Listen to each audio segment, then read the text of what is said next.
오여전도에 많이 참석해 주셔서 감사합니다. 할렐루야. 앞에 옆에 계신 분들 인사 나누겠습니다. 만나서 반갑습니다.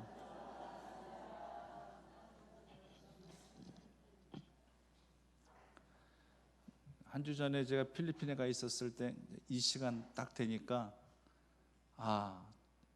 우리 교회에서 수요 예배를 지금쯤 드리고 있겠구나 라는 생각이 들더라고요. 목사가 그런 생각 들죠. 뭐 직업 정신이 있으니까. 이제 저만 그런 게 아니라 우리 교구장님들도 그러시더라고요. 지금쯤 충북교회에서 예배 드리고 있을 텐데 하면서 말씀들 하시더라고요. 그러니까 저도 이제 궁금하니까 이제 밤에 저희 집사람 한번 톡하면서 이것저것 묻게 되더라고요. 아이고, 교구장님들이랑 교구장님들 9분하고 저까지 10사람만 빠져도 교회가 수요 예배가 좀 헝하지 않을까라고 또 그런 염려도 되면서 또 특성은 과연 누가 하셨는지 궁금하기도 하고. 특성 안수 집사님들이 하셨다면서요? 안수 집사님이 아니라 남성교회 회원들, 급히 남성교회 회원들이 또 이렇게 대타로 이렇게 찬송하셨다고 하시는데 또 많이들 나오셨다고 하시더라고요. 예, 많이들 나오셔서 또 이렇게 특송도 하셨다는 말씀도 들으면서 참 감사하다라는 생각이 듭니다. 몸은 멀리 떨어져 있어도 마음은 여기에 와 있는 거예요. 별로 아멘을 안 하시는데 아마 여러분들도 마찬가지일걸요. 여기서 늘 새벽제단 싸우시면서 모든 공예배 여기서 예배 드리시면서 그렇게 신앙생활 하셨다가도 바깥에 이제 나가실 경우가 됐었을 때 이 교회 다 깨끗이 잊어버리시고 이 시간을 즐기자면서 거기 생활에 막 심취하셔가지고 충북교회에서 예배드렸던 거 다 까먹으시고 충북교회조차 다 잃어버리시고 그러시진 않잖아요. 생각나시죠? 야, 수요예배 지금 예배 드리시겠구나. 뭐 심야기도에 지금 이때쯤 또 성도에 나오셔서 기도하시겠구나. 다들 막 그렇게 생각하시게 될 거랍니다. 그래서 저는 참 이 예배가 저는 또 이렇게 또 2주 만에 또 이곳에 또 돌아와서 또 수요예배를 이렇게 드리게 되고 우리 성도님들을 또 이렇게 또 뵙게 되니까 또 왠지 또 가슴이 더 뭉클하기도 하고 또 그리웠던 얼굴을 또 다시 수요 강단에서 뵙게 돼서 또 고맙고 감사하기도 하고 또 그런 어떤 이 가슴 따스함을 가지고 오늘 이렇게 또 강단에 서게 되었습니다. 이 본문의 말씀들을 이렇게 보시게 되면은 뭐 쳐서 진멸시켰더라, 뭐 쳐서 그 땅을 점령하였더라 이런 표현도 나오고, 근데 또 굉장히 의미 있고 굉장히 심오한 말씀 19절 말씀인데요. 19절 말씀을 같이 한번 읽어볼까요? 19절 말씀 함께 읽겠습니다. 여호와께서 유다와 함께 하신 곳 그가 산지 거민을 쫓아내었으나 골짜기 거민들은 철병거가 있으므로 그들을 쫓아내지 못하였다. 참 이 말씀이 참 아리송하면서도 이 말씀이 굉장히 심오한 생각이 들어요. 자, 보십시오. 유다가 그 산지 주민을 쫓아내었다라는 말씀을 주고 계시는데 그 이전에 여호와 하나님께서 유다와 함께 계셨으므로 이것이 전제가 되어 있죠. 하나님께서 유다와 함께 하셨기 때문에 그 산지 주민을 쫓아내었다. 그런데 골짜기 주민들은 철병거가 있으므로 그들을 쫓아내지 못하였다. 이건 또 무슨 말이래요? 그럼 이 말씀을요, 그렇단다 할지라면은, 아니 하나님이 함께 계시면 산지 주민들 쫓아내는 것뿐만 아니라 골짜기 주민들이 뭐 철병거를 가지고 있든지 간에 그보다 더 막강한 어떤 강력한 무기나 병거를 갖고 있든지 간에 하나님이 그들과 함께 계시면 그들을 쫓아내지 못할 게 뭐가 있어요? 그렇단다 할지라면 이 말씀, 이 19절 말씀만 본단다 할지라면은, 그러면은 골짜기 주민들을 쫓아내는 그 상황 가운데 속에서는 하나님께서 유다 족속과 함께하지 아니하셨기 때문에 쫓아내지 못하셨겠는가? 그건 절대 아니란 얘기잖아요. 절대 아니죠. 그거는요. 하나님이 어떨 때는 이들과 함께 있다가 또 시시각각 또 하나님의 마음에 막 변심이 돼가지고 어떨 때는 이들과 함께하지 아니하였다가, 우리 하나님은 절대 그런 분이 아니시잖아요. 이스라엘 백성들이 죄를 지었다는데 할지라도 그들을 떠나지 아니하시고 끝까지 오랫동안 참으시면서 그들을 지켜주셨고 살펴봐 주신 그 하나님이신데, 그런데 굉장히 아이러니하게도 산지 주민은 쫓아내었는데 골짜기 주민들은 쫓아내지 못한 그 명백한 이유는 하나님에게 있는 것이 아니라 바로 유다 족속들에게 있다는 사실을 우리는 분명히 알아야 됩니다. 지난주에도요, 요셉이 형통한 삶을 누리게 되었었을 때에 그 전제된 이유가 요셉과 하나님이 함께 하셨기에, 함께 하셨으므로 요셉이 형통한 자가 되어서 요셉이 가는 곳곳마다 주변의 사람들에게 또 복이 넘쳤다라는 말씀을 우리가 함께 접했지 않습니까? 하나님이 함께 하실 때 불통이라는 것은 절대로 있을 수가 없습니다. 하나님의 함께 하실 때는 결코 실패라고 하는 것이 있을 수가 없어요. 단지 하나님의 섭리 가운데 속에서, 하나님의 계획하심 속에서 뭔가 연단이 필요하고 훈련이 필요하다고 느끼실 때는 순간이지만 불통이 있을 수도 있고 실패도 있을 수 있는 거지만, 그것도 결국 하나님께서 결과론적으로 책임져 주시니까 결국 그것도 형통이라고 봐야만 되는 것입니다. 그러니까 하나님이 함께 하실 때는 늘 형통함의 역사만이 드러나게 된다고 하는 것이에요. 그래서 복음성가 가사처럼 길가의 장미꽃도 감사하고, 그리고 장미꽃에 가시가 있음도 그것도 감사. 내 안에 가시가 있는 것도 감사. 내 안에 가시가 있어서 언제든지 내 마음 중심 가운데 내가 의지대로 모든 것을 해가고자 할 때 잠깐만 가시가 나를 콕콕콕 찔러서 나를 겸손하게 만들고, 그래서 더 하나님만 바라고 붙들고 하나님만 붙잡고 나갈 수 있게끔 그렇게 하시는 것, 이것 자체가 바로 형통입니다. 우리 생각에는 가시가 없었으면 하는 것이 형통이라고 생각하겠죠. 아니요, 우리들 각자 안에 가시는 하나씩 다 있어야 돼요. 그 가시가 결국 브레이크 작용을 합니다. 내가 막 세상 길로 가려고 할 때 나를 제어해 줄 수 있는 제어장치, 제동장치가 되는 거예요. 그것이 나의 어떤 성격이 될지, 아니면 나의 건강이 될지, 어떤 측면이 될지 모르겠지만은 그 가시가 있기 때문에 내가 하나님 앞에 더욱더 겸손함으로 붙들릴 수 있는 그런 자의 모습이 되어진다는 거, 그것 자체가, 나에게 그런 가시를 주셨다는 것 자체가 결국 하나님이 나와 함께 하시기 때문에 하나님께서 그 모든 것들을 허락하신 것이다. 그렇단다 할지라면은 그 영혼의 삶은 형통의 삶임을 기억하시기를 간절히 바랍니다. 그러니까 우리가 생각하는 형통하고 믿지 않는 불신자들이 생각하는 형통하고는 너무나도 다른 거죠. 그들이 생각하는 형통은 내 안에 가시가 없어야 돼. 가시가 없어가지고 모든 것들이 그냥 다 막힘이 없이 다, 이게 형통이지만 아니요, 우리에게는 각자마다 가시가 있어야 됩니다. 그래서 그 가시를 통해서 나를 다시 한번 돌아보게 되고, 그 가시를 통해서 결국 하나님 앞에 더욱더 겸손한 줄을 붙들리는 거. 사도 바울의 고백이 그대로입니다. 사도 바울도 그 나를 자고하지 아니하게 하시기 위하여 사단의 가시, 그것이 바로 육신의 연약한 그 질병, 이 약함 때문에 이것이 좀 빼내어지도록 그렇게 3번씩이나 간절하게 하나님 앞에 구하였지만 하나님께서 허락하지 아니하시고, 내가 약할 때 더욱 강함이니라, 네가 연약한 약함에서부터 더욱더 온전하여 지민이라. 그 약함 때문에 내가 강할 수 있다고 고백할 수 있단다 할지라면, 그 가시 때문에 결국 나를 겸손함으로 더욱더 붙들리게 할 수 있다고 하는 것은, 그렇단다 할지라면 그 사람은 너무나도 형통의 삶을 살아가고 있는 거예요. 우리는 이런 형통함의 은혜를 우리는 매일매일 경험하면서 체험하면서 그렇게 살아가야 된다고 하는 것입니다.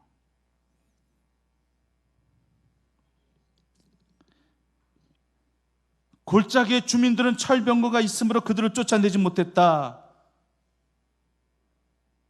결국 여기에 문제점은 바로 하나님이 아니에요. 바로 유다 거민들입니다. 산지 거민은 철병거가 있기 때문에 못 쫓아냈다. 아니, 산지 거민은 철병거가 없어서 그들은 쫓아냈다. 골짜기 거민은 철병거가 있어서 못 쫓아낸 것이냐? 하나님이 절대 철병거보다 못하신 분이 아니죠. 절대 그렇지 않습니다. 하나님이 안 도와주셨기 때문도 절대 아니에요. 우리가 알고 있는 하나님 절대 이런 하나님 아니에요. 철병거가 뭐가 문제가 되겠습니까? 우리 하나님은 철병거보다도 더 견고한 그 여리고 성을 허물어뜨리신 분이신데, 비무장이었던 그런 다윗이 정말 철병거 이상 칼을 차고 창을 가지고 갑옷을 입고 투구를 쓴 싸움에 능한 거인 골리앗을 무너뜨릴 수 있었던 것은, 이 모든 것들은 다 하나님의 역사였는데, 하나님은 절대 무기 갖고 싸우신 분이 아니잖아요. 기도원 300용사가 무기가 아닌 물건 갖고 나아갔죠. 나팔, 횃불, 항아리. 이건 무기죠. 아니요, 이건 물건입니다. 하나님의 승리는 다 이랬습니다. 유다 족속이 철병거를 가진 골짜기 거민들을 물리치지 못한 이유, 그들의 믿음 없음 때문에 그런 것입니다.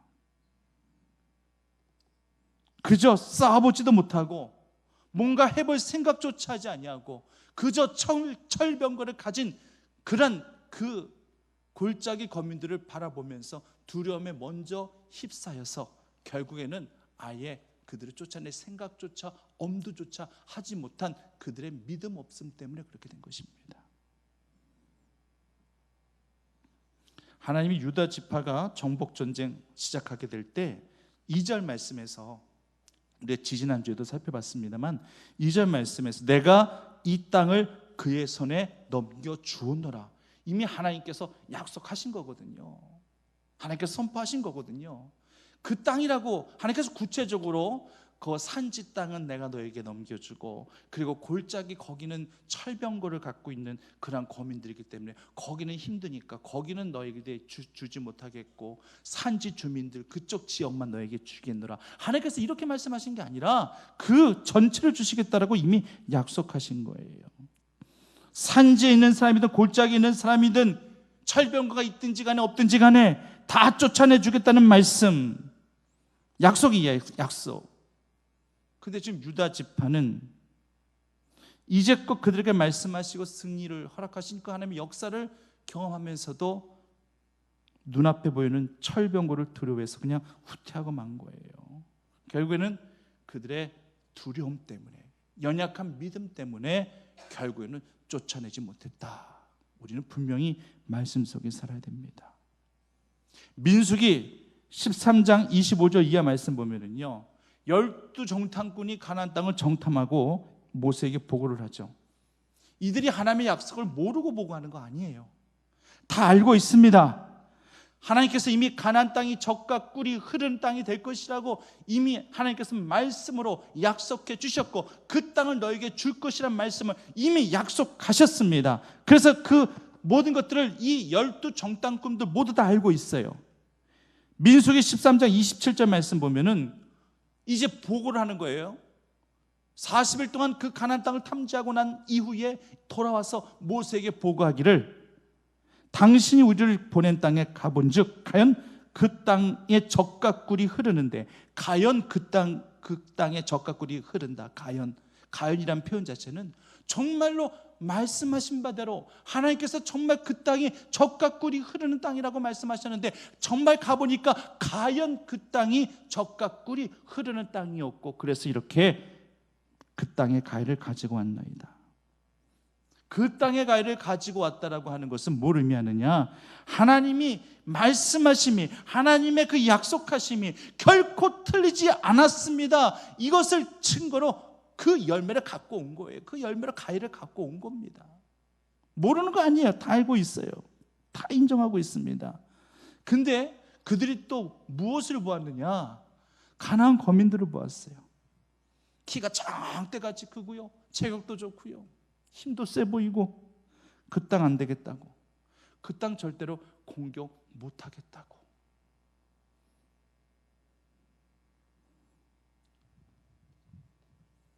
그 열매를, 그 과일을 갖고 올 때만 해도 하나님께서 정말 말씀하신 땅이 맞구나, 정말 젖과 꿀이 흐르는 땅이 맞구나, 이 땅을 우리들에게 주신다고 하셨지, 정말 하나님의 말씀이 틀림이 없어 하면서도 그 땅에 거주하는 가나안 거민들을 딱 봤었을 때 그동안 말씀하셨던 하나님의 약속, 하나님의 그 말씀 전혀 기억을 못하고 무조건 안 됩니다. 안 됩니다. 저 땅은 안 됩니다. 12명 정탐꾼 중에서 10명의 정탐꾼이 모두 한 목소리로 이렇게 보고를 합니다. 한 목소리로 10명의 사람들이 12명 가운데 속에서 2명이 얘기하는 것이 근거가 더 많겠습니까? 아무래도 다수결로 10명이 이야기하는 것들이 더 파급 효과가 있을 거 아니에요. 안 돼. 저들에 비하면 우리는 메뚜기예요. 도저히 그 땅 우리가 공략할 수 없어요. 넘볼 수 없는 땅입니다. 도저히 안 됩니다. 해보나 마나입니다. 그러다 보니까 어떤 상황이 발생이 됐느냐, 민수기 14장 1절 말씀 보면은 온 회중이, 이스라엘 백성들 온 회중이 다 소리를 높여가지고 부르짖고 밤새도록 통곡했다라고 얘기합니다. 여기서 부르짖었다는 것은 하나님 앞에 부르짖은 거 아니에요. 이건 기도를 의미하는 게 아니에요. 하나님 앞에 기도하면서 부르짖었다는 것이 아니라 그냥 자신의 신세 한탄이에요. 자신의 처지를 한탄하면서 이게 뭡니까? 어찌 보면 하나님 보라는 식으로 하나님 앞에 간구하며 매달리는 통곡이 아니라 하나님 한번 보시라고, 지금 이 상황이 어떤 상황입니까? 지금 하나님 뭐 하시고 계시는 거냐고 마치 시위하듯 통곡하는 거예요.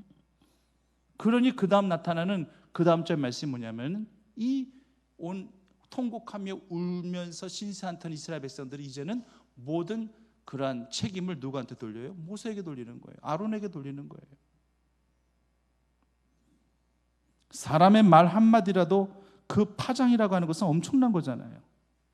긍정적인 파장이 나타날 수도 있고 부정적인 파장이 나타날 수도 있는 거. 단순한 말 한마디, 전혀 근거도 없고 전혀 진실이 아닌 추측성에 의한 말 한마디에도 사람은요 금방이라도 영향을 받을 수가 있어요. 인간은 충분히 그럴 수 있습니다. 그런데 10명의 정탐꾼은 허위 사실을 보고한 게 아니잖아요. 그들이 10명이 동일하게 본 그 사건, 그 현실을 그대로 보고했으니 온 회중은 이것이 마치 진실이냐, 이것이 마치 현실이냐, 이런 반응을 보이는 거예요. 정말 이때 여호수아 갈렙이 없었단다 할지라면, 믿음의 긍정적인 보고를 했었던 이 두 사람이 없었단다 할지라면 정말 이 이스라엘 백성들이 어떻게 되었을까 싶습니다. 결국 이 땅을 악평하고 부정적으로 보고했었던 이 10명의 정탐꾼은 어떻게 되는지 아십니까? 민수기 14장 37절 말씀 보니까 하나님 앞에서 재앙으로 죽었다. 그리고 오직 그 여호수아와 갈렙만, 정탐꾼들 가운데 속에서 긍정적인 보고를 했었던 여호수아와 갈렙만 살았고, 악평했었던 부정적인 보고를 했었던 10명은 재앙으로 하나님께서 그들을 죽이셨다라고 그렇게 성경은 언급이 되어져 있습니다. 그러니까 이 말씀이 굉장히 우리들에게는 도전을 주시는 말씀이고 또 두려움의 말씀이기도 합니다. 성도님들 언제든지 믿음의 긍정적인 시각을 갖고 늘 밝은 면을 늘 부추기시면서 많은 이들에게 정말 긍정의 메시지로 살아가실 수 있으시기를 간절히 바랍니다. 부정적인 단면, 내가 보는 것만으로도 마치 그것이 진실인 양 부정적으로 하나님에 대해서 평가하고 사람에 대해서 평가하는 거, 굉장히 이거 우리에게 무서운 일이에요. 하나님 앞에 이건 굉장히 두려운 일이에요. 하나님은 분명하신 분이에요. 모세 원망했던 사람들 다 광야에서 죽임을 당했어요. 이스라엘 백성들 알지도 못하고 깨닫지도 못합니다. 이들의 성장 너무나도 잘 알고 있는 분이 하나님이에요. 그래서 하나님께서 가나안에 들어가기 전에 가나안 족속 다 내쫓아내라고 말씀하시는 거예요. 왜? 절대로 가나안 족속들과 섞여지게 되면은요, 이들이 믿음을 잃어버릴 것이 뻔하기 때문에 그래요. 그래서 가나안 족속들을 다 진멸하라고 그렇게 말씀하고 계시는 거예요. 어찌 보면 하나님이 좀 매정하게 들리실 수도 있어요. 한 사람도 남겨두지 말고 진멸하라, 진멸하라. 어찌 보면 굉장히 야속하게, 야박하게 그렇게 들려질 수도 있겠지만, 그러나 하나님 이스라엘 백성들 위해서 더욱더 그렇게 하신 거예요. 그래서 2세기 초 이 초대 영지주의 이단들이 있었어요. 그 영지주의 이단, 그들이 주장하는 것 중에서 가장 대표적인 게 뭐냐면은, 구약의 하나님, 구약의 야훼신은 매우 하급한 저급한 신이다. 왜? 구약의 하나님은 인정말이 없다. 그래서 구약의 하나님과 신약의 하나님을 그렇게 분리해서 이야기합니다. 그래서 구약의 하나님은 전쟁을 좋아하는 하나님이고, 사람 죽이기를 좋아하는 하나님이고, 도저히 사랑은 찾아볼 수 없는, 그저 심판하고 저주하는, 사람 죽이는 그런 하나님을 우리는 인정할 수 없다. 그런 식으로 그렇게 구약의 하나님을, 아예 구약 자체를 인정하려 하지 아니하는 그러한 이단이 초대 영지주의 이단 중에서 그런 이단이 있었어요. 그런데 생각해 보세요. 구약 하나님이 다르고 신약의 하나님이 다릅니까? 동일한 하나님이에요. 지금 이 시대에 역사하신 하나님도 그때 하나님이시고, 모두 다 동일한 하나이신 하나님이심을 기억하시기를 간절히 바랍니다. 하나님은 분명하신 분이에요.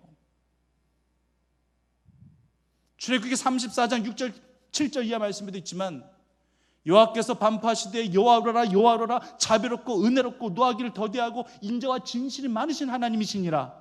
인자를 천대까지 베풀며 악과 가시리가 죄는 하나님께서 용서하시나 형벌받을 자는 결코 면제치 아니하고 그 아비의 자손 산사대까지 보응하리라. 하나님 얼마나 무시무시하신 분이, 하나님께서 얼마나 하나님께서 두려운 하나님인가를 우리도 그렇게 알아가면서 그렇게 신앙생활을 해야 한다라고 하는 거예요. 가나안 족속들 다 쫓아내라고 하셨지만 이스라엘 백성들이 믿음 없음 때문에 쫓아내지 못하고 있는 그런 모습이 오늘 본문 말씀에서, 이게 지금 이 유다 족속뿐만은 아니에요. 똑같아요. 21절 말씀 보면은 베냐민 자손은 여부수 족속을 쫓아내지 못해가지고 여부수 족속이 베냐민 자손과 함께 오늘까지 예루살렘에 거주하니라. 이런 말씀도 그렇게 나와 있고요.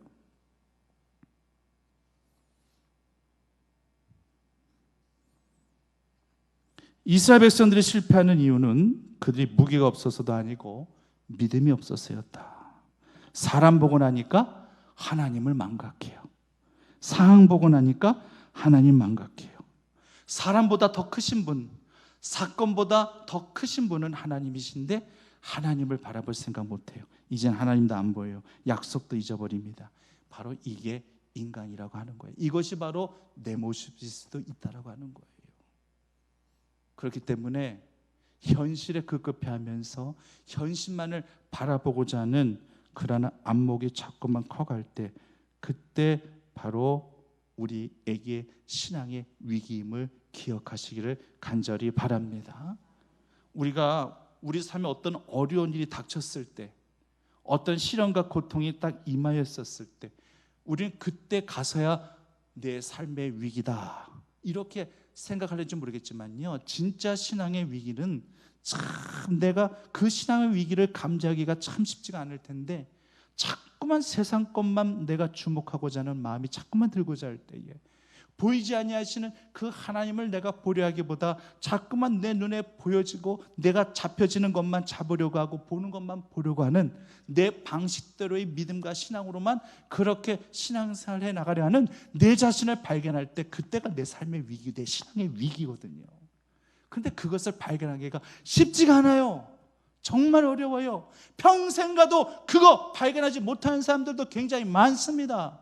그런데 그것을 발견할 수 있는 자, 깨어있는 자이고 기도 영성에 매여있는 자입니다. 깨어있는 자들은요, 기도 영성에 매여있는 자들은 항상 그렇게 내 자신을 바라보며 나의 그런 부분들을 고치고 수정하기 위해서 내 눈을, 내 시야를, 내 영적 시야를 다시 한번 하나님 앞에 두고자 하기 위해서 나를 책짓질하게 되고 나를 당근질하게 되고 나의 연약함을 바라보면서 주님 앞에 또 무릎 꿇고 회개하며 기도하게 돼 있다라고 하는 것입니다. 그것이 바로 영성 있는 자의 모습인 거예요.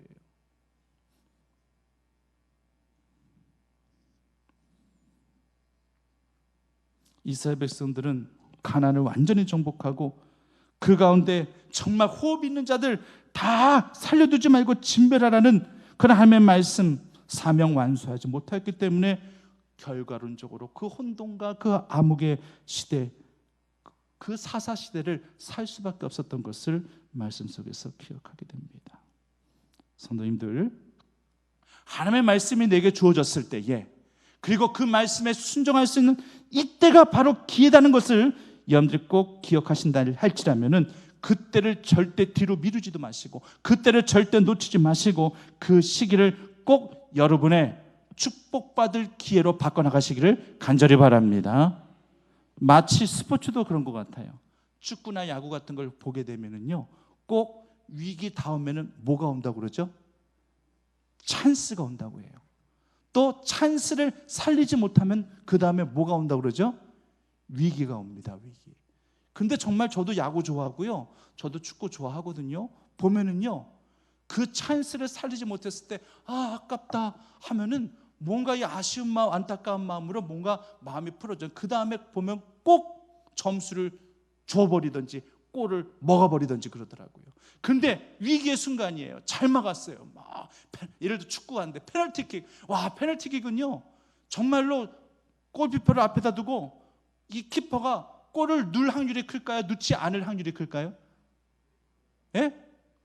골을 넣을 확률이 커요. 물론 우리 같은 사람은 그냥 헛발질도 할 수 있고 막 이상한 데로 보내고 하기도. 그렇지만 축구 선수들은요 보통 골 넣을 확률이 한 80%는 된다고 하더라고요. 80%. 왜?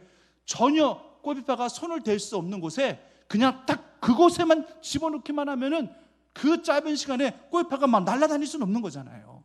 그러니까 한 80%는 성공률을 갖고 있는데, 아주 유명한 축구 선수 메시나 호날두 같은 선수도 결정적인 순간에 페널티킥 하면은 못 넣더라고요. 그러면 이제 사기가 올라가는 거예요. 왜? 우리 팀에서 사기가 올라가. 그러면 막 골키퍼를 막 수비수들이 골키퍼를 막 끌어안고 막 잘했다고 그러고 막 그러잖아요. 그럼 그 다음에 기회가 생기더라고요. 그 다음에 이제 그 기회에서 그 골을 또 넣어버리더라고요.